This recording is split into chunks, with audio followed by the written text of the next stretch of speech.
ಅಖಿಲಾಂಡ ಕೋಟಿ ಬ್ರಹ್ಮಾಂಡ ನಾಯಕ ರಾಜಾದಿರಾಜ ಯೋಗಿರಾಜ ಪರಬ್ರಹ್ಮ ಶ್ರೀ ಸಚ್ಚಿದಾನಂದ ಸದ್ಗುರು ಸಾಯಿನಾಥ್ ಮಹಾರಾಜ್ ಕಿ ಜೈ.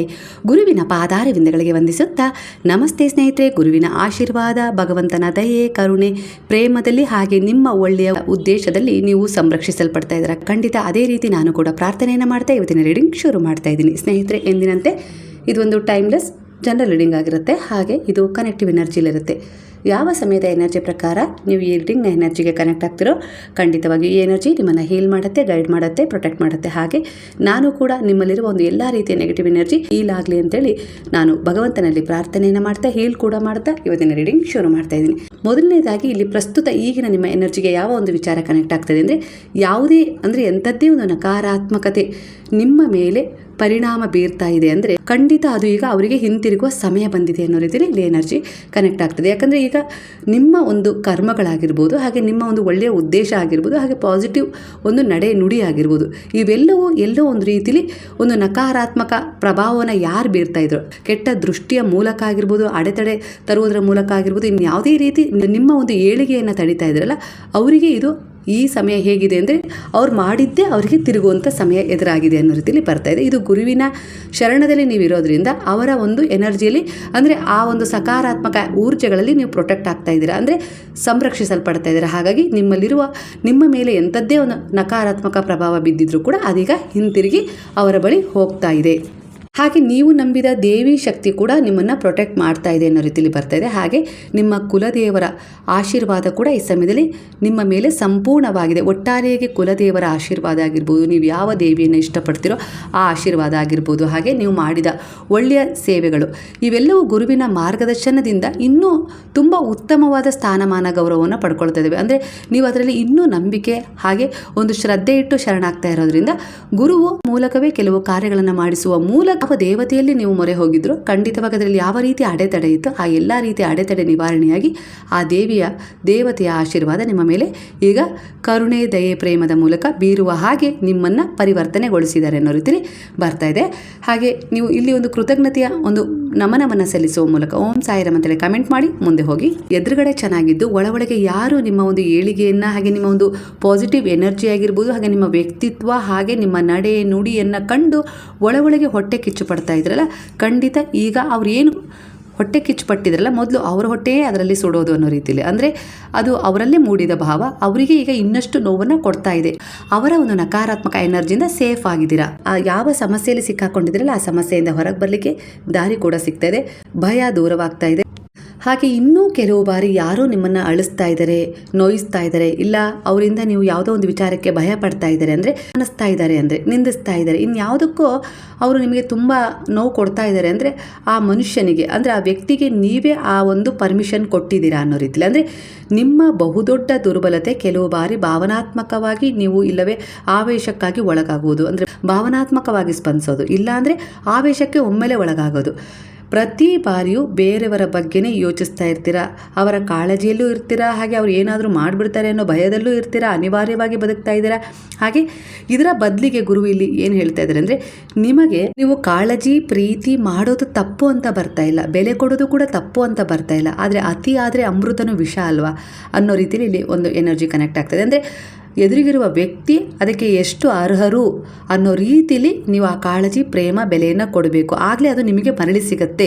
ಇಲ್ಲ ಅಂದರೆ ಕೇವಲ ನೀವು ಕೊಡೋದನ್ನಷ್ಟೇ ಕಲ್ಕೋಬೇಕಾಗತ್ತೆ, ಅವರಿಂದ ಏನನ್ನು ನೀವು ನಿರೀಕ್ಷೆ ಮಾಡೋ ಹಾಗಿಲ್ಲ. ಅನಿವಾರ್ಯವಾಗಿ ಜೀವನವನ್ನು ಒಪ್ಕೊಂಡು ಒಟ್ಟಾರೆಯಾಗಿ ಒಂದು ಜೀವಂತ ಶವ ಅಂತಾರಲ್ಲ ಹಾಗೆ ಜೀವಿಸಬೇಕಾಗತ್ತೆ ಅನ್ನೋ ರೀತಿಯಲ್ಲಿ ಕೆಲವರಿಗೆ ಇಲ್ಲಿ ಕನೆಕ್ಟ್ ಆಗಿಬಿಟ್ಟಿದೆ ಎನರ್ಜಿ. ಅಂದರೆ ಅವರಿಗೋಸ್ಕರನೇ ನೀವು ಜೀವಿಸ್ತಾ ಇದ್ದೀರಾ, ನಿಮಗೋಸ್ಕರ ನೀವು ನೆಮ್ಮದಿಯಾಗಿ ಒಂದು ದಿನನೂ ಉಸಿರಾಟ ಮಾಡಿಲ್ಲ ಅನ್ನೋ ರೀತಿಯಲ್ಲಿ ಇಲ್ಲಿ ಫೀಲ್ ಮಾಡ್ತಾ ಇದ್ದೀರಾ. ಹಾಗಾಗಿ ನೀವು ಎಷ್ಟು ಬೆಲೆ ಕೊಡಬೇಕು, ಗೌರವ ಕೊಡಬೇಕು, ಅದನ್ನು ನಿಮಗೆ ಕೊಟ್ಕೊಂಡು ಅವರಿಗೆ ಎಷ್ಟು ಕೊಡಬೇಕು ಅನ್ನೋದ್ರ ಮೇಲೆ ಸ್ವಲ್ಪ ಲಿಮಿಟೇಷನ್ ಇರಬೇಕು ಅನ್ನೋ ರೀತಿಯಲ್ಲಿ ಇಲ್ಲಿ ವಿಚಾರ ಬರ್ತದೆ. ಇಲ್ಲ ಅಂದರೆ ನೀವು ಪದೇ ಪದೇ ಅವರಿಗೆ ಕೊಡುವ ಪ್ರೀತಿ, ಕಾಳಜಿ, ಅವ್ರು ಚೆನ್ನಾಗಿರಬೇಕು ಅನ್ನೋದು ಬಯಸೋದು, ಪ್ರಾರ್ಥನೆ ಎಲ್ಲವೂ ಸರಿ ಇರುತ್ತೆ, ಆದರೆ ನಿಮ್ಮನ್ನು ಮರೆತು ನಿಮ್ಮ ವ್ಯಕ್ತಿತ್ವವನ್ನು ಮರೆತು ಅದನ್ನು ಮಾಡೋದು ಕೂಡ ಕೆಲವೊಂದು ಸಾರಿ ನಿಮ್ಮ ಆತ್ಮಕ್ಕೆ ನೀವೇ ಒಳಗೆ ಕೊಡ್ತಾ ಇರೋ ನೋವು, ಅದೇ ಹಿಂಸೆ ಪಡಬೇಕು. ಇಷ್ಟೇ ನನ್ನ ಜೀವನ, ನಾನು ಇನ್ನೊಬ್ರಿಗೋಸ್ಕರ ಅಷ್ಟೇ ಇಲ್ಲಿ ಬಂದಿದ್ದು, ನನಗೋಸ್ಕರ ಅಲ್ಲ ಅನ್ನೋ ರೀತಿಯಲ್ಲಿ ನೀವೇ ಕುಗ್ಗುವಿಕೆಯ ಜೀವನ ನಡೆಸಿ ಇಲ್ಲಿ ಏನೂ ನಂಗೆ ಸಿಗಲಿಲ್ಲ, ಜೀವನ ಸಾಕು, ಇಷ್ಟಕ್ಕೆ ಸಾಕು ಅನ್ನೋ ಮಟ್ಟದಲ್ಲಿ ಒಪ್ಕೊಂಡ್ಬಿಟ್ಟಿದ್ದೀರ. ಕೆಲವರ ರೂಢಾದ ವರ್ತನೆ ನಿಮ್ಮ ಬೆಲೆಯನ್ನು ಕಡಿಮೆ ಮಾಡಿಬಿಟ್ಟಿದೆ. ಅಂದರೆ ರೂಢಾದ ವರ್ತನೆ ಆಗಿರ್ಬೋದು, ನೋಟ್ ಆಗಿರ್ಬೋದು, ಇಂಥವರ ಜೊತೆಗೆ ನಾನು ಇಷ್ಟೆಲ್ಲ ಒಳ್ಳೇದಾಗಲಿ ಅಂತೇಳಿ ಬಯಸಿದ್ನ, ಇಷ್ಟೆಲ್ಲ ಬೆಲೆ ಕೊಟ್ಟನ, ವ್ಯರ್ಥ ಆಗ್ಬಿಡ್ತಲ್ಲ ಆ ಸಮಯ ಆಗಿರ್ಬೋದು, ನನ್ನ ಸಮಯ ಆಗಿರ್ಬೋದು, ನನ್ನ ಪ್ರೀತಿ, ಕಾಳಜಿ, ಬೆಲೆ ಎಲ್ಲವೂ ವ್ಯರ್ಥ ಆಗ್ಬಿಡ್ತಲ್ಲ ಅನ್ನೋ ರೀತಿಲೂ ಕೂಡ ಈಗ ನೀವು ಯೋಚಿಸ್ತಾ ಇದ್ದೀರಾ. ಇನ್ನೊಬ್ಬರಿಗೆ ಬೆಲೆ ಕೊಡೋದು ಎಷ್ಟು ಮುಖ್ಯನೋ ನಿಮ್ಮ ಬೆಲೆನ ನೀವು ಕಾಪಾಡ್ಕೊಳ್ಳೋದು ಕೂಡ ಅಷ್ಟೇ ಮುಖ್ಯ ಆಗಿರುತ್ತೆ. ಪ್ರತಿಯೊಬ್ಬರಿಗೂ ಅಷ್ಟೇ. ಇಲ್ಲಿ ನೀವು ಬೇರೆಯವರಿಗೆ ಎಷ್ಟು ಬೆಲೆ ಕೊಡ್ತಿರೋ, ಕಾಳಜಿ ಕೊಡ್ತಿರೋ, ಪ್ರೀತಿ ಕೊಡ್ತಿರೋ, ಅದು ಮೊದಲು ನಿಮಗೂ ನೀವು ಕೊಟ್ಕೊಳ್ಬೇಕು. ಸ್ವಮೌಲ್ಯವನ್ನು ಅರ್ಥ ಮೇಲೇ ಅದು ಇನ್ನೊಬ್ಬರಿಗೆ ಕೊಟ್ಟರೆ ಅದು ಸಾವಾಗೋದಿಲ್ಲ, ಅದೊಂದು ನೆಮ್ಮದಿಯ ಜೀವನ ಆಗುತ್ತೆ. ಇಲ್ಲಾಂದರೆ ನಿಮ್ಮನ್ನು ಸಾಯಿಸ್ಕೊಂಡು ಇನ್ನೊಬ್ರಿಗೋಸ್ಕರ ನೀವು ಅವರಿಗೆ ಒಳ್ಳೆಯದಾಗಲಿ ಅನ್ನೋ ರೀತಿಲಿ ನೀವು ಬದುಕು ಸಮರ್ಪಣೆ ರೀತಿಯಲ್ಲಿ ಮಾಡಿಬಿಡ್ತೀರಾ. ಅದು ಸಮರ್ಪಣೆ ಅಂತಲೂ ಅನಿಸ್ಕೊಳ್ಳೋದಿಲ್ಲ, ಅನಿವಾರ್ಯವಾದ ಒಂದು ನೋವು ಅನಿಸ್ಕೊಳ್ಳುತ್ತೆ. ಇಲ್ಲಿ ಕೆಲವು ಬಾರಿ ಒಂದು ಸೈಕಾಲಜಿ ಪ್ರಕಾರನೇ ನೀವು ಯೋಚಿಸಿದ್ರು ಕೂಡ ಈ ಸಮಯದಲ್ಲಿ ಈ ಒಂದು ರೀಡಿಂಗ್ನ, ಇಲ್ಲಿ ಯಾವ ರೀತಿ ಒಂದು ವಿಚಾರ ಬರ್ತದೆ ಅಂದರೆ, ಒಬ್ಬ ವ್ಯಕ್ತಿ, ಅದು ನೀವೇ ಆಗಿರ್ಬೋದು, ಎಮೋಷನಲ್ನ ಕಂಟ್ರೋಲ್ ಮಾಡ್ಕೊಳ್ತಾ ಇದ್ದೀರಾ ಈ ಸಮಯದಲ್ಲಿ ಅಂದರೆ ಖಂಡಿತ ಅದು ತುಂಬ ಖತರ್ನಾಕ್ ವಿಚಾರ. ಹಾಗಂತ ಖತರ್ನಾಕ್ ಅಂದ ತಕ್ಷಣ ಯೋಚಿಸ್ಬೇಡಿ, ಸ್ವಲ್ಪ ನಿಲ್ಲಿ. ಖತರ್ನಾಕ್ ಅನ್ನುವುದಕ್ಕೂ ಕೂಡ ಒಂದು ಅರ್ಥ ಇದೆ. ಕೆಟ್ಟ ವ್ಯಕ್ತಿ ಅಂತ ಅಲ್ಲ, ನಿಮ್ಮ ಖುಷಿಯನ್ನು ಕಂಟ್ರೋಲ್ ಮಾಡ್ಕೊಳ್ಳೋದು, ನಿಮ್ಮ ಖುಷಿಯ ರಿಮೋಟ್ ಕಂಟ್ರೋಲ್ ನಿಮ್ಮ ಕೈಯಲ್ಲಿರುತ್ತೆ. ಅಂದರೆ ನಿಮ್ಮ ನಿರ್ಧಾರ ನಿಮ್ಮ ಕೈಯಲ್ಲಿರುತ್ತೆ. ನಿಮ್ಮ ಜೀವನದ ಒಂದು ಶೈಲಿ ಇರುತ್ತಲ್ಲ, ಹೇಗೆ ಜೀವನ ನಡೆಸಬೇಕು, ನಡೆ ನುಡಿ, ಅದೆಲ್ಲವೂ ಕೂಡ ನಿಮ್ಮ ಕೈಯಲ್ಲಿರುತ್ತೆ ಅನ್ನೋದು ಅರ್ಥ ಕೊಡುತ್ತೆ ಅಷ್ಟೇ. ಅಂದರೆ ನೀವು ಎಮೋಷನಲ್ನ ಕಂಟ್ರೋಲ್ ಮಾಡ್ಕೊಳ್ತಾ ಇದ್ದೀರಾ ಈ ಸಮಯದಲ್ಲಿ ಅಂದ ತಕ್ಷಣ ನೀವು ಖತರ್ನಾಕಾಗಿ ಯೋಚಿಸ್ತಿದ್ದೀರಾ ಅಂತಲ್ಲ, ಅದೊಂದು ಖತರ್ನಾಕೆ. ಯಾಕಂದರೆ ಆ ಎಮೋಷನಲ್ನ ಕಂಟ್ರೋಲ್ ಮಾಡಿಕೊಂಡು ನಮ್ಮ ಮೂಲಕ ನಾವು ಜೀವಿಸ್ತೀವಿ ಅನ್ನೋದು ಅದು ಬಹಳ ಒಂದು ಪವರ್ಫುಲ್ ಎನರ್ಜಿ ಇರೋರಿಗೆ ಮಾತ್ರ ಸಿಗ್ತದೆ. ಆದರೆ ಈಗ ಪರಿಸ್ಥಿತಿಯ ಒತ್ತಡ, ಕೆಲವು ಜನರು ನಿಮಗೆ ಕಲಿಸಿರುವ ಪಾಠ, ಇವೆಲ್ಲವೂ ನಿಮ್ಮನ್ನು ಅದೇ ಮಟ್ಟಕ್ಕೆ ತಂದು ನಿಲ್ಲಿಸಿದೆ. ನಿಮ್ಮ ಎಮೋಷನಲ್ನ ನೀವೀಗ ಕಂಟ್ರೋಲ್ ಮಾಡ್ಕೊಳ್ತೀರಾ, ಆ ಶಕ್ತಿಯನ್ನು ನೀವೀಗ ಹೊಂದಿದ್ದೀರಾ. ಅಂದರೆ ಎದುರಿಗಿರೋರ ಕೈಯಲ್ಲಿ ನಿಮ್ಮ ಸಂತೋಷ, ನಿಮ್ಮ ನೆಮ್ಮದಿಯನ್ನು ಕೊಟ್ಟಿಲ್ಲ, ಅದು ನಿಮ್ಮ ಹಿಡಿತದಲ್ಲೇ ಇದೆ ಅನ್ನೋ ರೀತಿಲಿ ಕಾಣಿಸ್ತಿದೆ.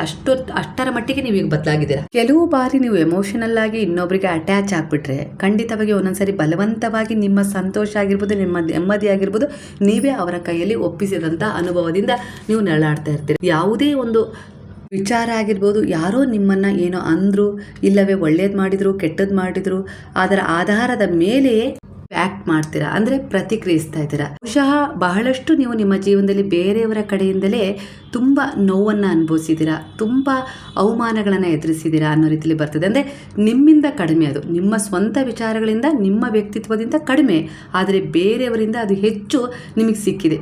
ಬೇರೆಯವರ ಮೇಲೆ ನಿಮ್ಮನ್ನು ಕಳೆದುಕೊಳ್ಳುವಷ್ಟು ಡಿಪೆಂಡ್ ಆಗಿದ್ದು ಅನ್ನುವುದಕ್ಕಿಂತ ಆತ್ಮವಿಶ್ವಾಸ, ಆತ್ಮಗೌರವ, ಪ್ರೀತಿ, ಸೆಲ್ಫ್ ಕಾನ್ಫಿಡೆಂಟ್ ಇಲ್ಲದೆ ಇರೋದು ಇದಕ್ಕೆ ಕಾರಣ ಆಗಿದೆ ಅನ್ನೋ ರೀತಿಯಲ್ಲಿ ಬರ್ತದೆ. ನಿಮ್ಮ ಖುಷಿ, ನಿಮ್ಮ ನಿರ್ಧಾರ ನಿಮ್ಮ ಕೈಯಲ್ಲಿರುತ್ತೆ.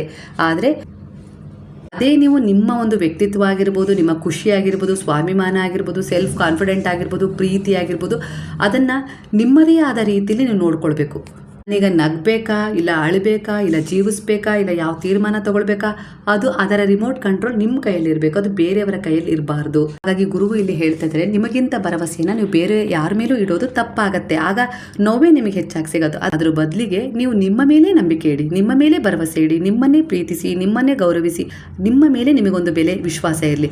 ಅದರ ಆಧಾರದ ಮೇಲೆ ನೀವು ಜೀವಿಸಿ ನೋಡಿ, ಆಗ ಖಂಡಿತವಾಗಿಯೂ ನೀವಿಲ್ಲಿ ಜೀವಿಸ್ತೀರಾ, ಹುಟ್ಟಿದ್ದಕ್ಕೂ ಸಾರ್ಥಕತೆಯನ್ನು ಪಡ್ಕೊಳ್ತೀರಾ. ಇಲ್ಲ ಅಂದರೆ ಅರ್ಯವಾಗಿ ಬದುಕಿ ನಾನು ಇಲ್ಲಿ ಯಾಕೆ ಹುಟ್ಟಿದೆ ಅನ್ನೋ ಪ್ರಶ್ನೆಯೊಂದಿಗೆ ಸಾಯಬೇಕಾಗತ್ತೆ ಅನ್ನೋ ರೀತಿಯಲ್ಲಿ ವಿಚಾರ ಬರ್ತಿದೆ. ಯಾಕಂದ್ರೆ ಇದು ನಿಮ್ಮ ಪ್ರಶ್ನೆಯೇ ಆಗಿದೆ, ಉತ್ತರ ಇದಕ್ಕೆ ಇದೇ ಇಲ್ಲಿ ಸಿಗ್ತಾ ಇರೋದು. ಅಂದರೆ ಬೇರೆಯವರಿಂದ ಕೆಲವು ಎಕ್ಸ್ಪೆಕ್ಟೇಷನ್ ಕಡಿಮೆ ಮಾಡಿದಾಗ ನಿಮ್ಮ ಅರ್ಧ ಸಮಸ್ಯೆ ಅಲ್ಲೇ ಕಡಿಮೆ ಆಯಿತು ಅಂತ ಹೇಳಿ. ಹಾಗಾಗಿ ನಿಮ್ಮ ಭಾವನೆಗಳನ್ನು ಇನ್ವೆಸ್ಟ್ ಮಾಡಬೇಡಿ, ಅವುಗಳನ್ನು ಪ್ರೊಟೆಕ್ಟ್ ಮಾಡಿ ಅನ್ನೋ ರೀತಿಲಿ, ಪ್ರೊಟೆಕ್ಟ್ ಮಾಡೋದನ್ನು ಕಲೀರಿ ಅನ್ನೋ ರೀತಿಲಿ ಗುರು ಹೇಳ್ತಾರೆ. ಕೆಲವೊಂದು ಸಮಯ ಹೆದರಿ ಅನಿವಾರ್ಯವಾದ ಬದುಕಿಗೆ ಅಂಟಿಕೊಳ್ಳದೆ ಕೆಲವು ನಿರ್ಧಾರ ತೆಗೆದುಕೊಳ್ಳೇಬೇಕು. ನೀವು ಚಿತ್ರ ಹಿಂಸೆ ಆಗ್ತಾ ಇದೆ, ಅದರಿಂದ ಹೊರಗೆ ಬರಬೇಕು ಅನ್ನೋ ಆಸೆ ಇದೆ, ಆದರೆ ಅನಿವಾರ್ಯತೆಗಳಿಗೆ ನೀವು ಅಂಟ್ಕೊಂಡು ಆ ಚಿತ್ರ ಹಿಂಸೆನ ನೀವು ಅನುಭವಿಸ್ತಾ ಇದ್ರೆ, ಆ ಚಿತ್ರ ಹಿಂಸೆ ನಿಮ್ಮ ಆತ್ಮದ ಮೂಲಕ ಒಂದು ಪಾಠ ಕಲಿಸ್ಲಿಕ್ಕೆ ಅಂದರೆ ಅಲ್ಲಿಂದ ಹೊರಗೆ ಬಾ, ಅಲ್ಲಿಂದ ಏನೋ ನಿನಗೆ ಹೊಸ ಅಧ್ಯಾಯ ಪ್ರಾರಂಭ ಮಾಡು ಅನ್ನೋದಾಗಿರುತ್ತೆ. ಆದರೆ ಅನಿವಾರ್ಯವಾಗಿ ನೀವು ಕೆಲವೊಂದು ವಿಚಾರಗಳಿಗೆ ಎಷ್ಟು ಅಂಟ್ಕೊಂಡಿರ್ತೀರ ಅಂದರೆ ಆ ನೋವನ್ನು ಸಹಿಸ್ಕೊಂಡ್ಬಿಡ್ತೀರಾ. ಎದುರಿಗೆ ಇರೋರಿಗೆ ನೀವು ಕಲಿಸ್ತಾ ಇರೋದು, ಇವರು ಎಷ್ಟೇ ನೋವು ಕೊಟ್ಟರು ಸಹಿಸ್ಕೊಳ್ತಾರೆ ಅನ್ನೋ ರೀತಿಲಿ ಅವರು ನೋವು ಕೊಡೋದನ್ನು ಮಾತ್ರ ಕಲ್ಕೊಳ್ತಾರೆ, ನಿಮಗೆ ಬೆಲೆ ಗೌರವ ಕೊಡೋದನ್ನು ಕಲ್ಕೊಳ್ಳಲ್ಲ. ಆ ಜಾಗದಲ್ಲಿ ನಾನು ಇರಬೇಕಾ, ಅವ್ರಿಗೆ ಎಷ್ಟು ಬೆಲೆ ಕೊಡಬೇಕಾ, ನಾನು ಏನು ನಿರ್ಧಾರ ತಗೊಳ್ಬೇಕಾ, ಅದು ನಿಮ್ಮದೇ ಆದ ರೀತಿಯಲ್ಲಿ ನೀವು ತಗೊಳ್ಳೇಬೇಕು. ಯಾಕಂದರೆ ಇಲ್ಲಿ ಪ್ರತಿಯೊಬ್ಬ ಮನುಷ್ಯನಿಗೂ ಸ್ವತಂತ್ರತೆ ಅನ್ನೋದು ಭಗವಂತ ಕೊಟ್ಟಿರ್ತಾನೆ. ಅದನ್ನು ಕೆಲವೊಂದು ಸಾರಿ ನೀವು ಇನ್ನೊಬ್ಬರ ಅಂಡರಲ್ಲಿ ಇಟ್ಟು ಜೀವಿಸ್ತಾ ಇರ್ತೀರ ಅಷ್ಟೇ. ಹೇಳ್ತಾ ಇದ್ದಾರೆ ಇಲ್ಲಿ ಅನಿವಾರ್ಯವಾಗಿ ಬದುಕೋದಕ್ಕಿಂತ ಅನಿವಾರ್ಯವಾದ ಬದುಕು ತಪ್ಪಂತ ಅಲ್ಲ. ಒಬ್ಬರ ಕಷ್ಟಕ್ಕೆ ದುಃಖಕ್ಕೆ ಸ್ಪಂದಿಸ್ತಾ ಅವರಿಗೊಂದು ಭರವಸೆಯಾಗಿ ನಿಲ್ಲೋದು ತಪ್ಪಲ್ಲ. ಹಾಗಂತ ಆ ಮನುಷ್ಯನು ಕೂಡ ಅದಕ್ಕೆ ಅರ್ಹರಾಗಿರಬೇಕು. ಅವರಿಂದನೂ ಕೂಡ ನಿಮ್ಗೆ ಏನಾದರೂ ಒಂದು ಸಿಕ್ಕಿರಬೇಕು. ಅದು ಆ ಥರ ಪ್ರತಿಕ್ರಿಯೆ ನೀವು ನೀಡಬೇಕು ಅಂದರೆ ಆ ಮನುಷ್ಯನು ಕೂಡ ಹಿಂದಿನ ಒಂದು ಸಮಯದಲ್ಲಿ ನಿಮ್ಮನ್ನು ಅಷ್ಟೇ ಚೆನ್ನಾಗಿ ನೋಡ್ಕೊಂಡಿರಬೇಕು, ನಿಮ್ಮ ಭಾವನೆಗಳಿಗೆ ಅರ್ಥ ಮಾಡ್ಕೊಂಡಿರಬೇಕು, ನಿಮ್ಮ ಕಷ್ಟ ಸಮಯದಲ್ಲಿ ಅವ್ರು ನಿಮಗೆ ಆಗಿರಬೇಕು. ಆಗ ಅದಕ್ಕೆ ಅಂಥದ್ದೇ ಒಂದು ಪ್ರತಿಕ್ರಿಯೆ ನೀಡಿದರೆ ಅಲ್ಲಿ ಒಂದು ಬೆಲೆ ಇರುತ್ತೆ. ಅದೇ ನೀವು ಅವರಿಂದ ಏನು ಎಕ್ಸ್ಪೆಕ್ಟೇಷನ್ ಮಾಡೋ ಹಾಗಿಲ್ಲ, ಕೇವಲ ನೀವು ಅವರಿಗೆ ದಾಸರಾಗಿ ಅನ್ನೋ ರೀತಿ ಅನಿವಾರ್ಯವಾಗಿ ಅವ್ರ ಜೊತೆ ಸಾಗೋದು ಅಂದರೆ ನಿಮ್ಮ ಜೀವನ ನಿಮಗೆ ಜಿಗುಪ್ಸೆ ತಂದುಬಿಡುತ್ತೆ. ಅಂದರೆ ಜೀವನದಲ್ಲಿ ಏನೂ ನಿಮಗೆ ಒಂದು ಮುಖ್ಯ ಉದ್ದೇಶ ಅನ್ನೋದೇ ಉಳಿದಿರೋದಿಲ್ಲ. ಇದೊಂದು ಜೀವನನ ಅನ್ನೋ ರೀತಿಯಲ್ಲಿ ನಿಮಗೆ ನೀವೇ ಪ್ರಶ್ನೆ ಮಾಡ್ಕೊಳ್ಳೋ ಅಂಥ ಮಟ್ಟಕ್ಕೂ ಕೂಡ ನೀವು ನಿಂತಿದ್ದೀರಾ. ಇಲ್ಲಿ ಕೆಲವೊಂದು ಸರಿ ಗುರು ಹೇಳೋದು ಅವ್ರಿಗೆ ಏನಾದರೂ ಕಲಿಸ್ಬೇಕು ಅಂದರೆ ಸ್ವಲ್ಪ ಮೌನವನ್ನು ಕಲಿಬೇಕು, ಸ್ವಲ್ಪ ಮೌನವಾಗಿರೋದನ್ನು ಕಲಿಬೇಕು. ಹಾಗೆ ಕೆಲವು ತೀರ್ಮಾನಗಳನ್ನು ತಗೊಳ್ಬೇಕು. ಬಿಟ್ಟು ಹೋಗೋ ಸಂದರ್ಭ ಬಂದರೆ ಹೆದರಬಾರ್ದು. ಖಂಡಿತ ನಾನು ಬದುಕ್ತೀನಿ ಅನ್ನೋ ರೀತಿಯಲ್ಲಿ ಬಿಟ್ಟು ಹೋಗಲೇಬೇಕಾಗುತ್ತೆ. ಕೆಲವೊಂದು ಸರಿ ಅಲ್ಲಿಂದಲೇ ಹೊಸ ಅಧ್ಯಾಯ ಶುರುವಾಗೋದಿರುತ್ತೆ. ಕೆಲವೊಂದು ಸಾರಿ ನೀವು ಅನಿವಾರ್ಯವಾಗಿ ನಾನು ಬಿಟ್ಟು ಹೋದರೆ ಬದುಕ್ತೀನ, ಇಲ್ಲ ಈ ಜಗತ್ತನ್ನು ನನಗೆ ಎದುರಿಸೋಕ್ಕಾಗತ್ತಾ ಅನ್ನೋ ರೀತಿಯಲ್ಲಿ ದುರ್ಬಲತೆಗೆ ಜಾರಿದರೆ ನೀವು ಅಲ್ಲೇ ಅನಿವಾರ್ಯವಾಗಿ ಅದೇ ಕಷ್ಟವನ್ನು ಸಹಿಸ್ಕೊಳ್ಬೇಕಾಗತ್ತೆ. ನಿಮ್ಮ ಆತ್ಮದ ಉದ್ದೇಶ ಅಲ್ಲಿ ಪೂರ್ಣಗೊಳ್ಳಲ್ಲ, ಅಪೂರ್ಣಗೊಂಡ್ಬಿಡುತ್ತೆ. ಅದು ಮತ್ತೆ ಪುನರಪಿ ಜನನಂ ಪುನರಪಿ ಮರಣಮನ್ನು ಹಾಗೆ ಮತ್ತೆ ಒಂದು ಜನ್ಮವನ್ನು ಪಡ್ಕೊಳ್ಳುತ್ತೆ. ಯಾಕಂದರೆ ನೀವು ಈ ಜೀವನದಲ್ಲಿ ಏನು ಅನುಭವಿಸಲೇ ಇಲ್ಲ, ಅಡಿಯಾಳಾಗಿ ಇನ್ನೊಬ್ಬರಿಗೆ ಅನಿವಾರ್ಯತೆಯಾಗಿ ಬದುಕಿಬಿಟ್ರಿ. ಹಾಗಾಗಿ ನಿಮ್ಮ ಆತ್ಮ ಅದರಲ್ಲಿ ಪ್ರಸನ್ನತೆಯನ್ನು ಕಂಡಿರಲ್ಲ. ಎಲ್ಲೋ ಅಪೂರ್ಣವಾದ ಭಾವನೆಗಳು ಉಳ್ಕೊಂಡಿರ್ತವೆ. ಯಾಕಂದರೆ ನಿಮ್ಮ ಕನಸುಗಳಿರ್ತವೆ, ನಿಮ್ಮದೇ ಆದ ಇಚ್ಛೆಗಳಿರ್ತಾವಲ್ವ, ಅವು ಇನ್ನೂ ಅಪೂರ್ಣವಾಗಿ ಉಳಿದಿರ್ತವೆ. ಅವುಗಳನ್ನು ಪೂರ್ಣಗೊಳಿಸ್ಕೊಳ್ಬೇಕು ಅಂತೇಳಿ ನಿಮ್ಮ ಆತ್ಮ ಬಯಸ್ತಾನೆ ಇರುತ್ತೆ. ಅದರ ಉದ್ದೇಶದ ಆಧಾರದ ಮೇಲೆ ಮತ್ತೊಂದು ಜನ್ಮಕ್ಕೆ ನೀವು ಕನೆಕ್ಟ್ ಆಗ್ತೀರಾ. ಸರಿ, ನೀವು ಮೌನವಾಗಿರೋದಾಗಿರ್ಬೋದು, ಇಲ್ಲ ಕೆಲವು ನಿರ್ಧಾರಗಳನ್ನು ಸ್ವಯಂ ತಗೊಳ್ಳೋದಾಗಿರ್ಬೋದು, ಇಲ್ಲ ಸ್ವಲ್ಪ ಅವರಿಂದ ಅಂತರವನ್ನು ಕಾಯ್ದುಕೊಳ್ಳೋದಾಗಿರ್ಬೋದು, ಬಿಟ್ಟು ಹೋಗೋ ತೀರ್ಮಾನ ಆಗಿರ್ಬೋದು. ಕೆಲವೊಂದು ಸಾರಿ ನಿಮ್ಮ ಎದುರಿಗಿರೋರಿಗೆ ಸಂತೋಷ ಅಂದರೆ ಏನು, ನೆಮ್ಮದಿ ಅಂದರೆ ಏನು, ಪ್ರೀತಿ ಅಂದರೆ ಏನು, ಬೆಲೆ ಅಂದರೆ ಏನು ಅನ್ನೋದನ್ನು ಕಲಿಸ್ಕೊಡುತ್ತೆ. ಅವರು ಆಗ ಅಂದ್ಕೊಳ್ತಾರೆ ನಾನು ಎಷ್ಟು ಇವ್ರ ಮೇಲೆ ಡಿಪೆಂಡ್ ಆಗಿದ್ದೆ ಅನ್ನೋ ರೀತಿಲಿ. ಅವ್ರು ಇಲ್ಲದೆ ಇದ್ದರೆ ನನ್ನ ಜೀವನ ಏನಾಗುತ್ತೆ ಅನ್ನೋ ರೀತಿಲಿ ಅವ್ರಿಗೆ ಅರ್ಥ ಆಗುತ್ತೆ. ಹೇಳ್ಕೊಳ್ಳದೇ ಇರ್ಬೋದು ಅಹಂಕಾರದಿಂದ, ಆದರೆ ಅದರ ಅನುಭವ ಅವ್ರಿಗೆ ಒಳಗೆ ಆಗ್ತಾ ಇರತ್ತೆ. ಕೆಲವೊಂದು ಸಾರಿ ಅಂಥ ಮನುಷ್ಯತ್ವ ಮಾನವೀಯತೆ ಇಲ್ಲದವರಿಗೆ, ಕರುಣೆ ದಯೆ ಪ್ರೇಮ ಅಂದರೆ ಏನು ಅಂತಲೇ ಗೊತ್ತಿಲ್ಲದೆ ಇರೋರಿಗೂ ಕೂಡ ನೀವೊಂದು ಏನಾದರೂ ಕಲಿಸ್ಬೇಕು ಅನ್ನೋದು ಕೂಡ ನಿಮ್ಮ ಉದ್ದೇಶ ಆಗಿರುತ್ತೆ, ಆತ್ಮದ ಉದ್ದೇಶ. ಅದನ್ನು ಮರೆತು ಕೆಲವೊಂದು ಸಾರಿ ಅವರಿಗೆ ಅನಿವಾರ್ಯವಾಗಿ ಬದುಕ್ತಿರ್ತೀರ. ಇಲ್ಲಿಂದ ಹೊರಗೆ ಹೋದರೆ ನನ್ನ ಜೀವನ ನಡೆಯಲ್ಲ, ಇವರೇ ನನಗೆಲ್ಲ ಅನ್ನೋ ರೀತಿಯಲ್ಲಿ ಬದುಕ್ತಾ ಇರ್ತೀರ. ಆದರೆ ನಿಮ್ಮ ಆತ್ಮದ ಉದ್ದೇಶ ಕೆಲವೊಂದು ಸಾರಿ ಏನಾಗಿರುತ್ತೆ ಅಂದರೆ ಆ ನೋವನ್ನು ಹಿಂದಿನ ಜನ್ಮದಲ್ಲೂ ಕೂಡ ನೀವು ಅವರಿಂದ ಅನುಭವಿಸಿರ್ತೀರಿ. ಈ ಜನ್ಮದಲ್ಲಿ ಅವ್ರಿಗೆ ಏನಾದರೂ ನಾನು ಪಾಠ ಕಲಿಸ್ಬೇಕು. ಪ್ರೀತಿ ಅಂದರೆ ಏನು, ಬೆಲೆ ಅಂದರೆ ಏನು, ಹಾಗೆ ಸ್ವಯಂ ಮೌಲ್ಯ ಅಂದರೆ ಏನು, ಗೌರವ ಅಂದರೆ ಏನು, ಕಾಳಜಿ ಅಂದರೆ ಏನು, ಅದನ್ನು ಅರ್ಥ ಮಾಡಿಸ್ಬೇಕು ಅಂತಲೇ ಈ ಜನ್ಮದಲ್ಲಿ ನೀವು ಬಂದಿರ್ತೀರ. ಕೆಲವೊಂದು ಸಾರಿ ಆತ್ಮದ ಉದ್ದೇಶ ಪದೇ ಪದೇ ಅಂಥದ್ದೇ ಪ್ಯಾಟರ್ನ್ಗಳು ಎದುರಿಗೆ ಬರೋ ಹಾಗೆ ಮಾಡಿ ಹೇಳುತ್ತೆ. ಇಲ್ಲಿ ಏನಾದರೂ ಕಲಿಸು, ಅವರಿಗೆ ಏನಾದರೂ ಕಲಿಸು, ತಿರುವು ಸಿಗುತ್ತೆ ನಿನ್ನ ಜೀವನಕ್ಕೆ ಅಂತ ಹೇಳ್ತಾ ಇರೋದು. ಪದೇ ಪದೇ ಇಂಥದ್ದೇ ವಿಚಾರಗಳು ನಿಮ್ಮ ಜೀವನಕ್ಕೆ ಮರುಕಳಿಸ್ತಾ ಇದ್ದಾವೆ ಅಂದರೆ ನಿಮ್ಮ ಆತ್ಮದ ಉದ್ದೇಶ ಅದೇ ಆಗಿರುತ್ತೆ. ಇಲ್ಲೇನೋ ಒಂದು ಪಾಠವನ್ನು ಅವ್ರಿಗೆ ಕಲಿಸು, ಮುಂದೆ ಹೋಗು ಅನ್ನೋ ರೀತಿಲಿ ಧೈರ್ಯ ಮಾಡಬೇಕು. ಮುಂದಿಂದು ನೀವೇ ಯೋಜನೆ ಮಾಡಿಬಿಟ್ರೆ ಹೇಗೆ, ಮುಂದೆ ಇವ್ರನ್ನ ಬಿಟ್ಟರೆ ನನಗೆ ಏನೋ ಜೀವನ ಏನೂ ಇಲ್ಲ, ಮನೆ ಇಲ್ಲ, ಇವರು ನನಗೆಲ್ಲ ರೀತಿಯಲ್ಲಿ ನೋಡ್ಕೊಳ್ತಾರೆ, ನಾನು ಇವ್ರನ್ನ ಬಿಟ್ಟು ಹೊರಗೆ ಹೋದರೆ ನಾನು ಬದುಕಲ್ಲ ಅನ್ನೋ ರೀತಿ ಅನಿವಾರ್ಯವಾಗಿ ನೋವನ್ನು ಅನುಭವಿಸ್ತಾ ಇದ್ರೆ ಅದು ನಿಮ್ಮದೇ ಆದ ಒಂದು ತಪ್ಪು, ಸ್ವಯಂಕೃತ ಅಪರಾಧ ಅಂತಾರಲ್ಲ ಆ ರೀತಿ. ಅದೇ ನೀವು ನಾನು ಎದುರಿಸ್ತೀನಿ, ಒಂಟಿಯಾಗಿದ್ದರೂ ಪರವಾಗಿಲ್ಲ, ನೆಮ್ಮದಿಯಾಗಿ ಗಂಜಿ ಕುಡಿದ್ರೂ ಪರವಾಗಿಲ್ಲ, ಒಂದು ರೀತಿಯಲ್ಲಿ ನಾನು ಒಳ್ಳೆ ರೀತಿಯಲ್ಲಿ ಬದುಕ್ತೀನಿ, ನನ್ನ ಉದ್ದೇಶ ಒಳ್ಳೆ ರೀತಿಲಿ ಇದೆ ಅಂದರೆ ಜಗತ್ತು ಏನಾಡ್ಕೊಂಡ್ರು ಅದ್ರ ಬಗ್ಗೆ ನನಗೆ ಚಿಂತೆ ಬೇಡ ಅನ್ನೋ ರೀತಿಲಿ ನೀವು ತೀರ್ಮಾನ ಯಾವಾಗ ತಗೊಳ್ತೀರಾ, ಜಗತ್ತು ನಿಮ್ಮ ಹಿಂದಿರುತ್ತೆ, ನೀವು ಅದ್ರ ಮುಂದೆ ಇರ್ತೀರಾ ಅನ್ನೋ ರೀತಿಲಿ ಕಾಣಿಸ್ತಾ ಇದೆ. ಇದೆಲ್ಲ ನಿಮ್ಮ ಮನಸ್ಸಲ್ಲಿರುವ ಒಂದು ಹೋರಾಟ, ಸಂಘರ್ಷ, ಯುದ್ಧ. ಇದನ್ನು ನೀವು ಹೊರಗೆ ಹಾಕೋಕ್ಕಾಗ್ತಾ ಇಲ್ಲ.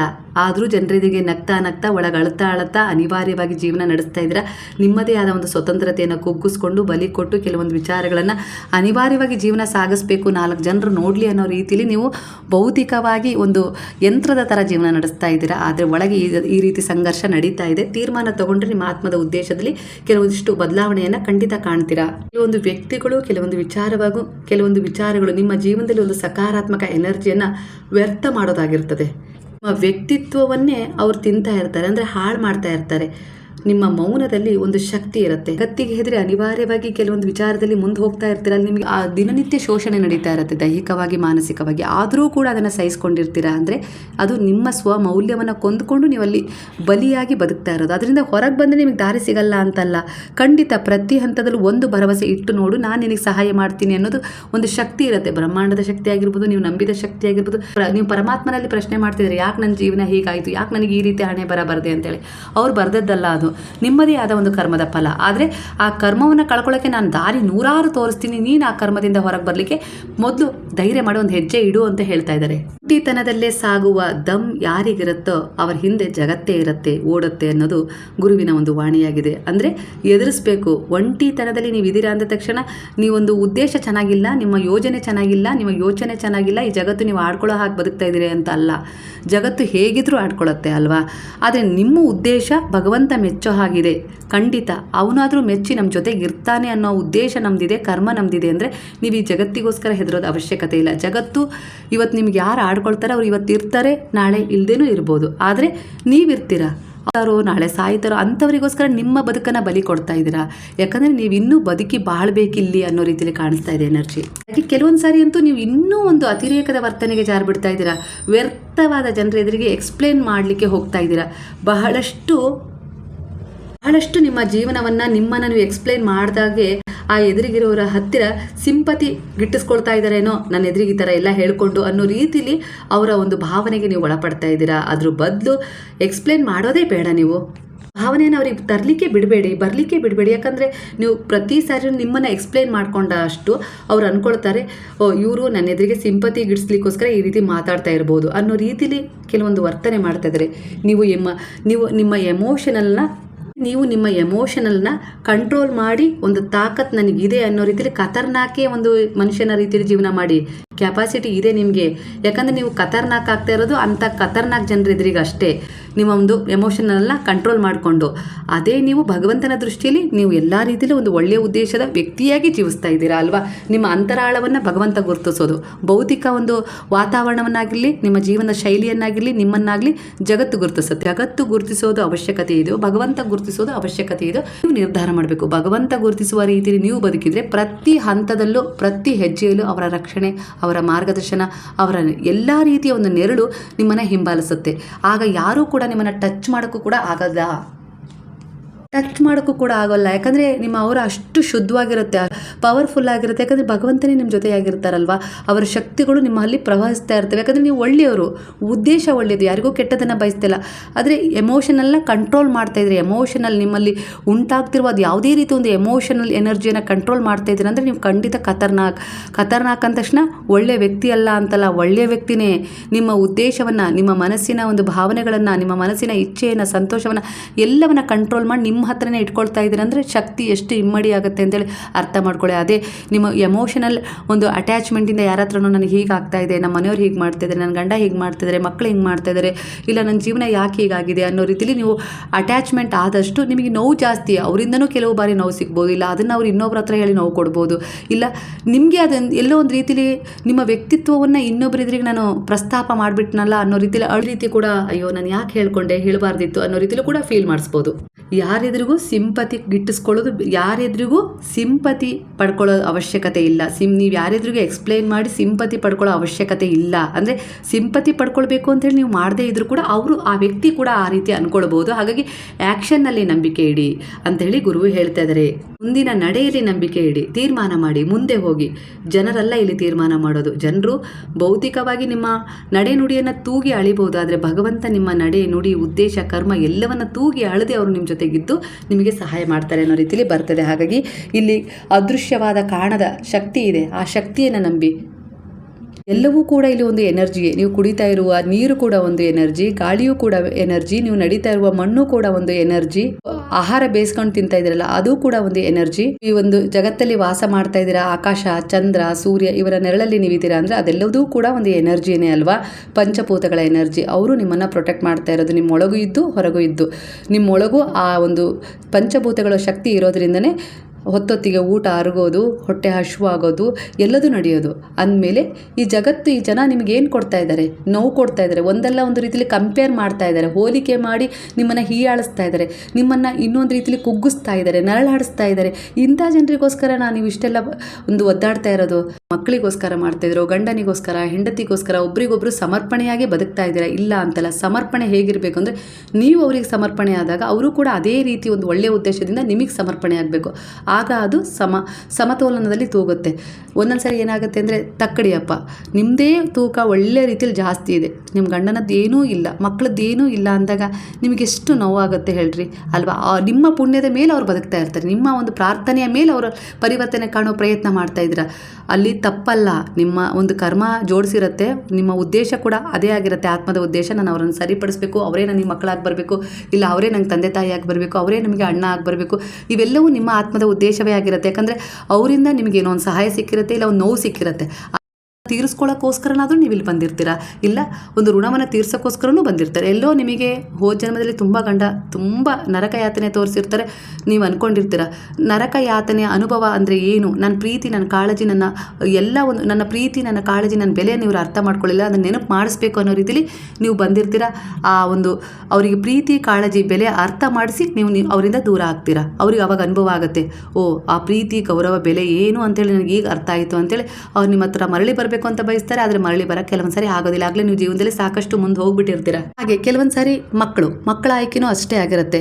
ಎಲ್ಲೋ ಒಂದು ಜನ್ಮದಲ್ಲಿ ನೀವು ಯಾರಿಗೋ ಏನೋ ನೋವು ಕೊಟ್ಟಿರ್ತೀರ, ಆ ನೋವು ಆ ಮಕ್ಕಳು ನಿಮ್ಮ ಹೊಟ್ಟೆಯಲ್ಲೇ ಹುಟ್ಟಬೇಕು ಅನ್ನೋ ರೀತಿಲಿ ಜನ್ಮವನ್ನು ತಾಳಿದ್ದಾರೆ. ಅಂದರೆ ನಿಮಗೆ ಅವರಿಂದ ತುಂಬ ನೋವು ಆಗ್ತಾ ಇದೆ, ಅವರನ್ನು ತಿದ್ದಬೇಕು ಅಂತ ಪ್ರಯತ್ನಿಸ್ತಿದ್ರು, ಅಷ್ಟೇ ಅವರಿಂದ ನಿಮಗೆ ನೋವು ಆಗ್ತಾ ಇದೆ. ನೀವು ಅವರಿಗೋಸ್ಕರ ಪ್ರಾರ್ಥನೆ ಮಾಡ್ತಾ ಇದ್ದೀರಾ, ಪೂಜೆ ಮಾಡ್ತಾ ಇದ್ದೀರಾ. ಅಂದರೆ ಅದು ಒಂದೊಂದ್ಸರಿ ನಿಮ್ಮ ಶತ್ರುಗಳೇ ಈ ಜನ್ಮದಲ್ಲಿ ಮಕ್ಕಳಾಗಿ ಹುಟ್ಟಿರ್ತಾರೆ. ಆಯ್ಕೆ ಮಾಡ್ಕೊಳ್ಳೋದು ಅದೇ ಆತ್ಮ, ಯಾವುದು ನೊಂದಿರುತ್ತೆ, ಇಲ್ಲ ಯಾವುದು ಋಣ ತೀರಿಸಬೇಕು ಅಂದಿರುತ್ತೆ, ಏನಾದರೂ ಒಂದು ಉದ್ದೇಶ ಇಟ್ಕೊಂಡೆ ಒಂದು ಆತ್ಮ ಇಲ್ಲಿ ಜನ್ಮ ತಾಳಿರುತ್ತೆ. ಅದರ ಆಧಾರದ ಮೇಲೆ ಕರ್ಮ ನಿಮ್ಮನ್ನು ಸುತ್ತಕೊಂಡಿರುತ್ತೆ ಅಷ್ಟೇ. ಇಲ್ಲಿ ನೀವೇನು ನಿಮ್ಮ ಸುತ್ತುವರೆದು ಜನ ಹಾಗಿದ್ದಾರೆ, ಹೀಗಿದ್ದಾರೆ, ಗಂಡ ಮಕ್ಕಳು ಸಂತೋಷವಾಗಿದ್ದೀವಿ, ನನ್ನ ಗಂಡ ನನ್ನನ್ನು ತುಂಬ ಪ್ರೀತಿಸ್ತಾರೆ, ನಾನೊಬ್ಬರನ್ನು ತುಂಬ ಪ್ರೀತಿಸ್ತೀನಿ, ನನ್ನನ್ನು ಬಿಟ್ಟಿರೋದಿಲ್ಲ ಅನ್ನೋ ರೀತಿಲಿ, ಅಂದರೆ ಯಾವೆಲ್ಲ ರೀತಿಲಿ ಅವ್ರು ನಂಗೆ ಸೇವೆ ಮಾಡ್ತಾರೆ ಅಂತೇಳಿ ನೀವು ಅವ್ರ ಬಗ್ಗೆ ಪ್ರೌಡ್ ಫೀಲ್ ಮಾಡ್ತೀರ, ಅದು ನಿಮ್ಮ ಪುಣ್ಯದ ಫಲ. ನೀವು ಅದನ್ನು ಅವ್ರಿಗೆ ಕೊಟ್ಟಿರ್ತೀರ. ಹಾಗಾಗಿ ಈ ಜನ್ಮದಲ್ಲಿ ಅದನ್ನು ಡಿಸರ್ವ್ ಆಗಿ ಅವರು ಅದೇ ಋಣವನ್ನು ತೀರಿಸ್ಕೊಳ್ಳೋಕ್ಕೆ ಇಲ್ಲಿ ಬಂದಿರ್ತಾರೆ. ಹಾಗೆ ಇಲ್ಲಿ ನಿಮ್ಮ ಮಗು ತುಂಬ ನಿಮಗೆ ನೋವು ಕೊಡ್ತಾ ಇದೆ, ಅದರಿಂದ ನಿಮಗೆ ನರಕ ಯಾತನೆ, ನಿಮ್ಮ ಅಣ್ಣ ತಮ್ಮನಿಂದ ಏನೋ ಒಂದು ನರಕ ಯಾತನೆ ಅನುಭವಿಸ್ತಿದ್ದಾರೆ. ಅವರು ಎಲ್ಲೋ ಒಂದು ರೀತಿಯಲ್ಲಿ ತಪ್ಪು ಮಾಡ್ತಾರೆ, ಅದು ನಿಮ್ಮ ಈ ವೈಯಕ್ತಿಕ ಜೀವನದ ಮೇಲೆ ತುಂಬ ಪರಿಣಾಮ ಬೀರ್ತಾ ಇದೆ. ಅಂದರೆ ಅದಕ್ಕೆ ಕಾರಣ ಅವರಿಗೆ ನೀವು ಅಷ್ಟೇ ನೋವು ಕೊಟ್ಟಿರ್ತಾರೆ. ಅದು ಈ ಜನ್ಮದಲ್ಲಿ ಈ ರೀತಿ ಋಣದ ಮೂಲಕ ನೀವು ತೀರಿಸ್ಕೊಳ್ಳೇಬೇಕಾಗುತ್ತೆ. ಎಲ್ಲ ಬ್ಯಾಲೆನ್ಸ್ ಇಲ್ಲಿ. ನೀವು ಒಳ್ಳೆಯದನ್ನು ಅನುಭವಿಸಿದ್ರು ಅದೇ ನಿಮ್ಮದೇ, ಕೆಟ್ಟದ್ದು ಅನುಭವಿಸಿದ್ರು ಅದು ನಿಮ್ಮದೇ ಅಂತ ಹೇಳಿ ಗುರು ಹೇಳ್ತಾ ಇದ್ದಾರೆ. ಹಾಗಾಗಿ ಅತಿಯಾಗಿ ಯಾರ ಮೇಲೂ ಅವಲಂಬನೆ ಬೇಡ. ಇಲ್ಲಿ ಒಂದು ಆತ್ಮವನ್ನು ಹೊಂದಿ, ಇಲ್ಲಿ ಒಂದು ಉದ್ದೇಶವನ್ನು ಹೊಂದಿ ಜನ್ಮ ತಾಳಿದಿರ ಅಂದರೆ ಆ ಉದ್ದೇಶವನ್ನು ಕುರಿತು ಯೋಜನೆ ಮಾಡಿ ನಂತರ ನೀವು ಕರ್ಮದ ಉದ್ದೇಶವನ್ನು ಅರಿತು ಇಲ್ಲಿ ನೀವು ಏನನ್ನು ಮಾಡಬೇಕು, ಯಾವುದು ತಪ್ಪು, ಯಾವುದು ಸರಿ, ಅದರ ಒಂದು ವಿಶ್ಲೇಷಣೆಯನ್ನು ಮಾಡಿಕೊಂಡು ನಂತರ ಜೀವಿಸಿ ನೋಡಿ. ಆಗ ನೀವು ಖಂಡಿತ ಇಲ್ಲಿ ಜೀವಿಸ್ತೀರ ಅರ್ಥಪೂರ್ಣವಾದ ಜೀವನವನ್ನು ಅನ್ನೋ ರೀತಿಲಿ ಗುರು ಹೇಳ್ತಾ ಇದ್ದಾರೆ. ಮತ್ತು ಎದುರಿಗೆ ಅನಿವಾರ್ಯವಾಗಿ ಎಕ್ಸ್ಪ್ಲೇಷನ್ ಕೊಡಲೇಬೇಕು ಅಂತ ಏನಿಲ್ಲ, ಅನಿವಾರ್ಯವಾಗಿ ಎಲ್ಲದನ್ನ ಹೇಳ್ಕೊಳ್ಳೇಬೇಕು ಅಂತ ಇಲ್ಲ. ಯಾರು ನಿಮ್ಮ ಬಗ್ಗೆ ಏನು ತಿಳ್ಕೊಳ್ತಾರೋ ಅದು ಅವ್ರ ಕರ್ಮ. ನೀವು ಸರಿಯಾಗಿದ್ದೀರಾ, ನೀವು ಧರ್ಮದ ಮಾರ್ಗದಲ್ಲಿ ನಡೀತಾ ಇದ್ದೀರಾ, ಒಳ್ಳೆಯ ಉದ್ದೇಶ ನಿಮ್ಮಲ್ಲಿದೆಯಾ, ಖಂಡಿತ ಆ ಒಳ್ಳೆಯ ಉದ್ದೇಶದ ಕರ್ಮ ನಿಮ್ಮನ್ನು ಕಾಪಾಡುತ್ತೆ. ಅಷ್ಟು ನಂಬಿಕೆ ಇಡಿ. ಯಾಕಂದರೆ ಕೆಟ್ಟದ್ದು ಮಾಡಿದ್ರು ಕರ್ಮ ಹಿಂಬಾಲಿಸುತ್ತೆ, ಒಳ್ಳೇದು ಮಾಡಿದ್ರು ಕರ್ಮ ಹಿಂಬಾಲಿಸುತ್ತೆ. ಅಂದರೆ ಒಳ್ಳೆಯದನ್ನೇ ಮಾಡಿಬಿಡಿ, ನಿಮ್ಮ ಜೊತೆಗೆ ಇರ್ತಾರೆ ಇಲ್ಲೋ ಗೊತ್ತಿಲ್ಲ, ಆ ಕರ್ಮ ಅಂತೂ ನಿಮ್ಮನ್ನು ನೆರಳಿನಂತೆ ಕಾಪಾಡುತ್ತೆ. ಸಾರಿ ಕೆಲವರು ತುಂಬ ಕೆಲವೊಂದು ಸಾರಿ ಕೆಲವರನ್ನ ಬದಲಾಯಿಸೋಕ್ಕೆ ಆಗಲ್ಲ. ಅಂದರೆ ಕೆಲವು ತೀರ್ಮಾನಗಳನ್ನು ತಗೊಳ್ಬೇಕು, ಮೌಲ್ಯವನ್ನು ಅರ್ಥ ಮಾಡ್ಕೊಳ್ಬೇಕು, ನಿಮಗೋಸ್ಕರ ಜೀವಿಸ್ಬೇಕು, ಸ್ವಲ್ಪ ಮೌನವನ್ನು ವಹಿಸಬೇಕು, ನಿಮ್ಮ ಕಾಳಜಿಯನ್ನು ಮಾಡ್ಕೊಳ್ಬೇಕು. ಅವ್ರಿಗೆ ಎಷ್ಟು ಕೊಡಬೇಕೋ ಪ್ರಾಮುಖ್ಯತೆನ ಅಷ್ಟು ಕೊಟ್ಟು ನೀವು ನಿಮ್ಮ ಸೆಲ್ಫ್ ರೆಸ್ಪೆಕ್ಟ್ ಕಡೆ ಗಮನ ಕೊಟ್ಟಾಗ ಅವರಲ್ಲಿ ಬದಲಾವಣೆಯನ್ನು ನೀವು ಕಾಣ್ತೀರಾ. ಅದೇ ಆದ ಆತ್ಮವಿಶ್ವಾಸ ಅವರಿಗೆ ಹುಚ್ಚು ಕೂಡ ಹಿಡಿಸ್ಬೋದು. ಅಂದರೆ ಇವರು ಹಾಗಿದ್ದವ್ರು ಹೇಗಾದರು ಅನ್ನೋ ರೀತಿಲಿ ಯೋಚಿಸುವಂತೆ ಆಗತ್ತೆ. ಆಗ ನಿಮ್ಮ ಬಗ್ಗೆ ಯೋಚಿಸೋಕ್ಕೂ ಸಮಯ ಇರಲಿಲ್ಲ, ಏನು ಮಾತಾಡೋಕ್ಕೂ ಸಮಯ ಇರಲಿಲ್ಲ. ಆದರೆ ನಿಮ್ಮ ಒಂದು ಪರಿವರ್ತನೆ ಇದೆಯಲ್ಲ, ಅದು ಅವರನ್ನು ಯೋಚಿಸುವ ಹಾಗೆ ಮಾಡುತ್ತೆ. ಜ್ಞಾನದೊಂದಿಗೆ ಬುದ್ಧಿವಂತಿಕೆಯಿಂದ ಬದುಕೋದನ್ನು ಕಲಿರಿ. ಎಲ್ಲದರಲ್ಲೂ ಬಲಪ್ರಯೋಗ ಮಾಡಬೇಕು ಅಂತಲೇ ಇಲ್ಲ ಅನ್ನೋ ರೀತಿಲಿ ಗುರು ಹೇಳ್ತಾ ಇದ್ದಾರೆ. ಒಂದು ಜ್ಞಾನ ನೀಡ್ತಾ ಇದ್ದಾರೆ ಅವರು. ಈ ಜಗತ್ತಲ್ಲಿ ತೋಳೆಗಳಂತಹ ಜನರೇ ಹೆಚ್ಚಿದ್ದಾರೆ. ನಿಮ್ಮ ಜೀವನ ಇಲ್ಲೊಂದು ಮಿಸ್ಟ್ರಿ ಆಗಿರಲಿ, ಒಂದು ಖಾಲಿ ಹಾಳೆಯಾಗಿ ಮಾಡಬೇಡಿ. ಯಾಕಂದರೆ ಅದರಲ್ಲಿ ಯಾರು ಏನ್ ಬೇಕಾದ್ರೂ ಬರೆದ್ಬಿಡ್ತಾರೆ ಅನ್ನೋ ರೀತಿಲಿ ಜಗತ್ತಿನಲ್ಲಿ ಕೆಲವೊಂದು ಸಾರಿ ತೋಳುಗಳಂತ ಜನರೇ ಎದುರಾಗ್ತಾ ಇರ್ತಾರೆ. ಜ್ಞಾನ, ನಿಮ್ಮ ವಿವೇಕ ನಿಮಗೆ ಸತ್ಯವನ್ನ ತೋರಿಸುತ್ತೆ. ಹಾಗಾಗಿ ಇಲ್ಲಿ ನೀವು ಬದುಕಬೇಕು ಅಂದರೆ ಜ್ಞಾನ ಬುದ್ಧಿಯನ್ನು ಬಳಸಿ, ಬಲಕ್ಕಿಂತ ಹೆಚ್ಚಾಗಿ ಜ್ಞಾನ ಬುದ್ಧಿವಂತಿಕೆಯನ್ನು ಬಳಸಬೇಕು. ವಿಚಾರಗಳನ್ನ ಎಲ್ಲರ ಹತ್ರನೂ ಶೇರ್ ಮಾಡ್ಕೊಳ್ಬೇಡಿ, ತೋಳಗಳಂತ ಜನರಿದ್ದಾರೆ ಅನ್ನೋ ರೀತಿಯಲ್ಲಿ ಗುರುವು ಹೇಳ್ತಾ ಇದ್ದಾರೆ. ಹಾಗೆ ಸಮಯ ಬಂದಾಗ ನಿಮ್ಮ ಹೃದಯವನ್ನು ಕೂಡ ಕೆಲವೊಂದ್ಸರಿ ಕಲ್ಲಿನ ರೀತಿ ಮಾಡ್ಕೊಳ್ಳಿ. ಅಂದರೆ ಅಂತಹ ಜನರು ಪದೇ ಪದೇ ನಿಮ್ಮನ್ನು ಅಳಿಸ್ತಾರೆ, ಅವಮಾನಿಸ್ತಾರೆ, ನಿಂದಿಸ್ತಾರೆ. ಹಾಗಾಗಿ ಕೆಲವೊಂದು ಸಾರಿ ನೀವು ಕಲ್ಲಿನ ರೀತಿ ಹೃದಯವನ್ನು ಮಾಡಿಕೊಂಡು ಮುಂದೆ ಹೋಗಲೇಬೇಕಾಗತ್ತೆ. ಇಲ್ಲಿ ನಿಮ್ಮ ಆತ್ಮದ ಉದ್ದೇಶವನ್ನು ಪೂರ್ಣಗೊಳಿಸ್ಕೊಳ್ಬೇಕು, ನೀವು ಬದುಕಬೇಕು, ನೀವು ಜೀವಿಸಬೇಕು. ಅಂದರೆ ಇನ್ನೊಬ್ಬರನ್ನು ಸೋಲಿಸ್ಬೇಕು, ಇನ್ನೊಬ್ಬರನ್ನ ತುಚ್ಛವಾಗಿ ಕಾಣಬೇಕು, ಇನ್ನೊಬ್ಬರ ಜೀವನದಲ್ಲಿ ಏನಾದರೂ ಕೆಟ್ಟದನ್ನು ಮಾಡಬೇಕು ಅಂತ ಅಲ್ಲ. ಅದನ್ನು ಮಾಡ್ದೇನೆ ಏನೋ ಮಾಡಿದ್ದಾರೆ ಅಂತೇಳಿ ನೀವು ಅದನ್ನೇ ಮಾಡಬೇಕು ಅನ್ನೋ ಉದ್ದೇಶ ಇಟ್ಕೊಳ್ಳದೆ, ನಾನು ಸರಿಯಾಗಿದ್ದೀನಿ, ನನ್ನ ಉದ್ದೇಶ ಸರಿಯಾಗಿದೆ, ನನ್ನ ಕರ್ಮ ಸರಿಯಾಗಿದೆ, ನನ್ನ ಜೊತೆ ಭಗವಂತನ ಶಕ್ತಿ ಇದೆ, ಖಂಡಿತ ನಾನು ಮುಂದೆ ಒಳ್ಳೆಯದನ್ನು ಪಡ್ಕೊಳ್ತೀನಿ, ಈ ಎಲ್ಲ ರೀತಿಯ ಒಂದು ತೋಳಗಳು ನನ್ನಿಂದ ದೂರ ಆಗೇ ಆಗ್ತಾರೆ, ಭಗವಂತನ ಶಕ್ತಿ ನನಗಿದೆ ಅನ್ನೋ ರೀತಿಯಲ್ಲಿ ನೀವು ಯಾವಾಗ ಮುಂದೆ ಹೋಗ್ತಿರೋ, ಇಗ್ನೋರ್ ಮಾಡ್ತಿರೋ ಇಂಥ ಜನರನ್ನು, ಇಂಥ ವಿಚಾರವನ್ನು ಖಂಡಿತ ಬಲ ಪ್ರಯೋಗಕ್ಕಿಂತ ಹೆಚ್ಚಾಗಿ ನಿಮ್ಮ ಎಮೋಷನಲ್ ಕಂಟ್ರೋಲ್ ಮಾಡ್ತಿರಲ್ಲ, ಅದೇ ನಿಮ್ಮ ಖತರ್ನಾಕ್ ಅಭ್ಯಾಸ. ಅಂದರೆ ಖತರ್ನಾಕ್ ಅಂದ ತಕ್ಷಣ ನೀವು ಕೆಟ್ಟೋರಲ್ಲ, ಎಮೋಷನಲ್ನ ಕೆಲವೊಂದು ಸಾರಿ ಕಂಟ್ರೋಲ್ ಮಾಡ್ಕೊಳ್ಳೇಬೇಕಾಗತ್ತೆ. ಇಲ್ಲ ಅಂದರೆ ಜನ ನಿಮ್ಮನ್ನು ಆಟ ಆಡಿಸ್ಬಿಡ್ತಾರೆ. ಇದು ನಿಮ್ಮ ಒಳ ಮನಸ್ಸಿನ ಹೋರಾಟ ಇರ್ಬೋದು. ಹಾಗಾಗಿ ಕೆಲವೊಂದು ಸಾರಿ ನನಗೆ ಇದೇ ರೀತಿ ಎನರ್ಜಿ ಕನೆಕ್ಟ್ ಆಗ್ತಾ ಇದೆ. ಇಲ್ಲಿ ತುಂಬ ಇವತ್ತು ಇದೇ ರೀತಿಯ ವಿಚಾರ ಬಂದಿದೆ. ಹಾಗಾಗಿ ನಾನು ಎಲ್ಲ ಕಾರ್ಡ್ಗಳನ್ನು ಒಟ್ಟುಗೂಡಿಸಿ ಎನರ್ಜಿಯನ್ನು ನಿಮಗೆ ವಿಸ್ತರಿಸಿ ಹೇಳಿದ್ದೀನಿ. ಎಮೋಷನನ್ನು ಕಂಟ್ರೋಲ್ ಮಾಡಿಕೊಂಡು ಖತರ್ನಾಕ್ ರೀತಿಯಾಗಿ ನೀವು ಇದ್ದೀರಾ ಅಂದರೆ ಅಂತಹ ಶಕ್ತಿ ಇರೋದು ಬಹಳ ಪವರ್ಫುಲ್ ಶಕ್ತಿ. ಅದು ನಿಮ್ಮೊಳಗೆ ನಿಮ್ಮದೇ ಆದ ಒಂದು ಎಮೋಷನಲ್ನ ಕಂಟ್ರೋಲ್ ಮಾಡ್ಕೊಳ್ಳೋದು. ಹಾಗಂತ ನೀವು ಯಾರಿಗೂ ಕೂಡ ಕೆಟ್ಟದನ್ನು ಬಯಸಲ್ಲ. ನೀವಾಯಿತು ನಿಮ್ಮ ಒಂದು ಎಮೋಷನಲ್ನ ಕಂಟ್ರೋಲ್ ಮಾಡಿಕೊಂಡು ಸಂತೋಷ ನಿಮಗೆ ಯಾವಾಗ ಬೇಕು ಅದನ್ನು ಪಡ್ಕೊಳ್ತೀರಾ, ಯಾವಾಗ ಅಳಬೇಕು ಅನಿಸುತ್ತೋ ಆವಾಗ ಅಳ್ತೀರಾ, ಯಾವಾಗ ನೀವು ತೀರ್ಮಾನ ತೊಗೊಳ್ತೀರಾ, ಯಾರಿಗೆ ಯಾವಾಗ ಏನು ಹೇಳಬೇಕು ಅವಾಗ ಹೇಳ್ತೀರಾ, ಯಾವಾಗ ಯಾವ ಸಮಯದಲ್ಲಿ ಯಾವ ಬದಲಾವಣೆ, ಯಾವ ಜೀವನ, ಯಾವ ಕರ್ತವ್ಯ, ಯಾವ ಜವಾಬ್ದಾರಿಗಳನ್ನು ನಿರ್ವಹಿಸಬೇಕು, ಯಾರಿಗೆ ಕೊಟ್ಟ ಮಾತನ್ನು ಉಳಿಸ್ಕೊಳ್ಬೇಕು, ಆ ಎಮೋಷನ್ಗಳನ್ನೆಲ್ಲ ಕಂಟ್ರೋಲ್ ಮಾಡ್ಕೊಂಡು ನೀವು ಸರಿಯಾದ ರೀತಿಯಲ್ಲಿ ಅದನ್ನು ವ್ಯವಹರಿಸ್ತೀರಾ. ಅದನ್ನೇ ಖತರ್ನಾಕ್ ಅನ್ನೋದು. ಹಾಗಂತ ಇದು ಯಾರಿಗೂ ಕೆಡುಕು ಮಾಡೋ ಉದ್ದೇಶ ಅಲ್ಲ. ಇದು ನಿಮ್ಮದೇ ಆದ ರೀತಿಯಲ್ಲಿ ಬೇರೆಯವರಿಗೆ ಆ ರೀತಿ ಕಾಣಿಸುತ್ತೆ, ಆದರೆ ಇದು ನಿಮ್ಮ ಒಂದು ಸದುದ್ದೇಶದ ಉದ್ದೇಶ ಆಗಿರುತ್ತೆ. ಹಾಗಾಗಿ ಇದರಲ್ಲಿ ಯಾರಿಗೂ ಕೂಡ ಕೆಟ್ಟದನ್ನು ನೀವು ಬಯಸ್ತಾ ಇಲ್ಲ ಅಂದಮೇಲೆ ನೀವು ಹೆದರೋ ಅವಶ್ಯಕತೆ ಇಲ್ಲ. ಈ ಬ್ರಹ್ಮಾಂಡದ ಶಕ್ತಿಗಳು, ಗುರುವಿನ ಶಕ್ತಿ, ನೀವು ನಂಬಿದ ಶಕ್ತಿ ಎಲ್ಲವೂ ನಿಮಗೆ ಸ್ಪಂದಿಸ್ತವೆ. ಯಾಕಂದರೆ ನಿಮ್ಮ ಕರ್ಮದ ಉದ್ದೇಶವೇ ಚೆನ್ನಾಗಿದೆ. ನೀವು ಜೀವನ ಪರ್ಯಂತ ಒಂದು ಅಶಕ್ತ ದುರ್ಬಲತೆಯ ಭಯದಿಂದ ಜೀವಿಸೋದಕ್ಕಿಂತ ಎಮೋಷನ್ಗಳನ್ನು ನೀವೇ ಕಂಟ್ರೋಲ್ ಮಾಡಿಕೊಂಡು ನಿಮ್ಮ ಹಿಡಿತದಲ್ಲಿ ಇಟ್ಕೊಂಡು ನಿಮ್ಮ ಸಂತೋಷ, ನಿಮ್ಮ ನಿರ್ಧಾರ ಎಲ್ಲ ಒಂದು ರಿಮೋಟ್ ಕಂಟ್ರೋಲ್ ನಿಮ್ಮ ಕಡೆನೇ ಇರಲಿ ಅನ್ನೋ ರೀತಿಯಲ್ಲಿ ಗುರು ಹೇಳ್ತಾ ಇದ್ದಾರೆ. ಅದರ ಆಧಾರದ ಮೇಲೆ ಜ್ಞಾನದೊಂದಿಗೆ ಬುದ್ಧಿವಂತಿಕೆಯೊಂದಿಗೆ ವ್ಯವಹರಿಸಿ. ಎಲ್ಲ ಸಮಯದಲ್ಲೂ ಬಲ ಪ್ರಯೋಗ ಒಳ್ಳೆಯದಲ್ಲ.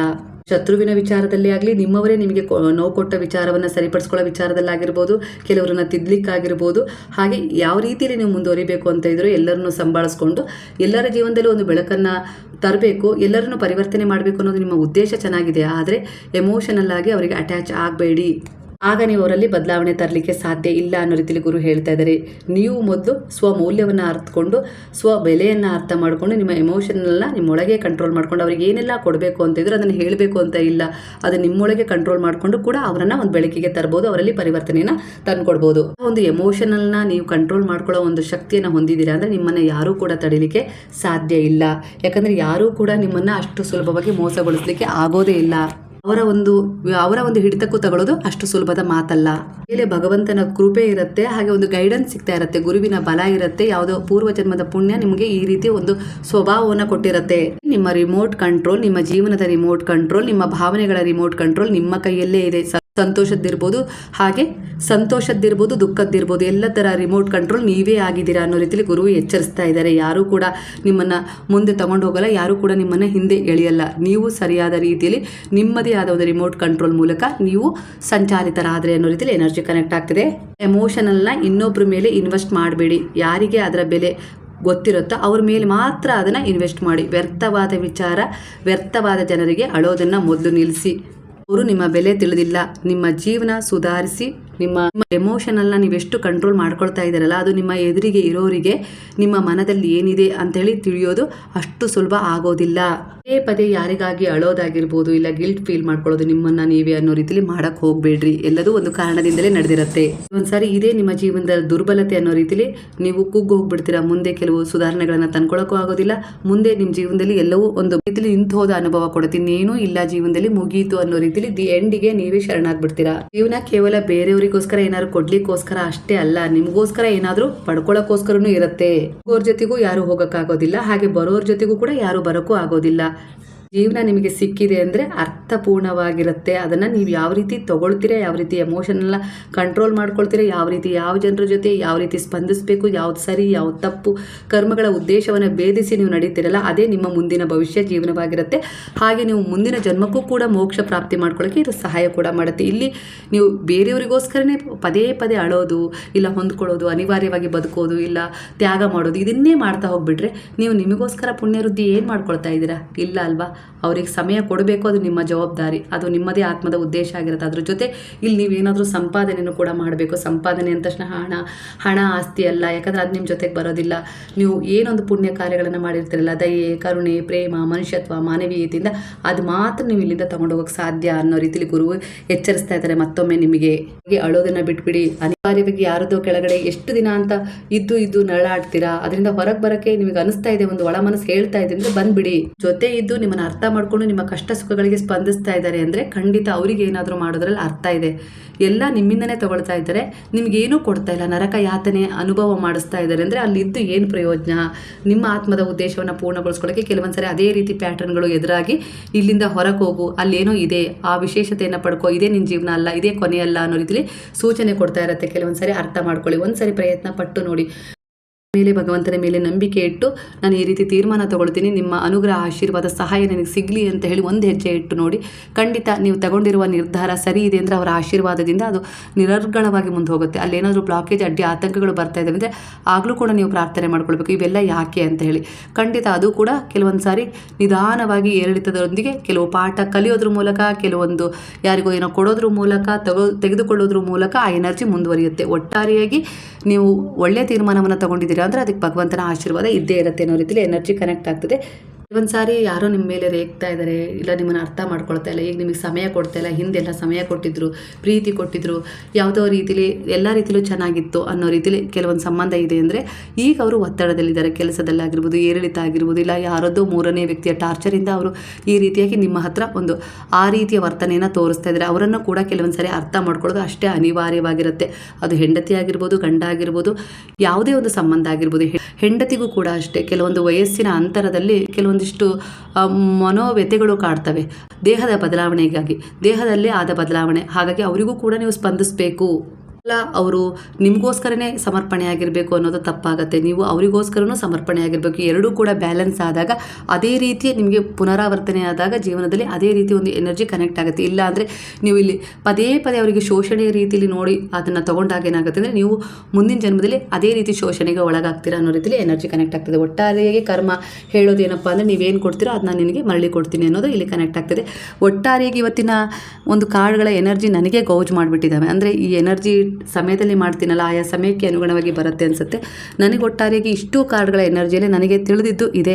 ಅಂದರೆ ನನಗೆ ಬಾಬಾರವರ ಮೂಲಕವೇ, ಅಂದರೆ ಅವರ ಮಾಧ್ಯಮ ನಾನಾಗಿದ್ದೀನಿ ಅನ್ನೋ ಮೂಲಕ ಅವ್ರು ನನಗೆ ಏನು ಇಲ್ಲಿ ನಿಮಗೆ ತಿಳಿಸ್ಲಿಕ್ಕೆ ಹೇಳಿದರೋ ಈ ಎನರ್ಜಿಯ ಪ್ರಕಾರ ಅದನ್ನು ನಾನು ಇಲ್ಲಿ ನಿಮಗೆ ಹೇಳಿದ್ದೀನಿ. ಯಾವ ಸರಿ ಯಾವ ತಪ್ಪು ನಿಮ್ಮ ಆತ್ಮಸಾಕ್ಷಿಯಾಗಿ ನೀವೇ ಅದನ್ನು ಡಿಸೈಡ್ ಮಾಡಿ. ಹಾಗೆ ಇವತ್ತಿನ ಎನರ್ಜಿಗೆ ನಿಮ್ಮ ಎನರ್ಜಿ ಕನೆಕ್ಟ್ ಆಗಿದರೆ ಕೃತಜ್ಞತಾಪೂರ್ವಕವಾಗಿ ಸಾಯಿರಾಮ್ ಅಂತೇಳಿ ಕಮೆಂಟ್ ಮಾಡೋದನ್ನು ಮರಿಬೇಡಿ. ಹಾಗಾದರೆ ಎಲ್ಲರೂ ಸೇರಿ ಹೇಳೋಣ, ಹರೇ ರಾಮ ರಾಮ ರಾಮ ಹರೇ ಹರೇ, ಹರೇ ಕೃಷ್ಣ ಕೃಷ್ಣ ಕೃಷ್ಣ ಹರೇ ಹರೇ, ಹರೇ ಸಾಯಿ ಸಾಯಿ ಸಾಯಿ ಹರೇ ಹರೇ, ಹರೇ ಬಾಬಾ ಬಾಬಾ ಬಾಬಾ ಹರೇ ಹರೇ, ಹರೇ ದತ್ತ ದತ್ತ ಹರೇ ಹರೇ.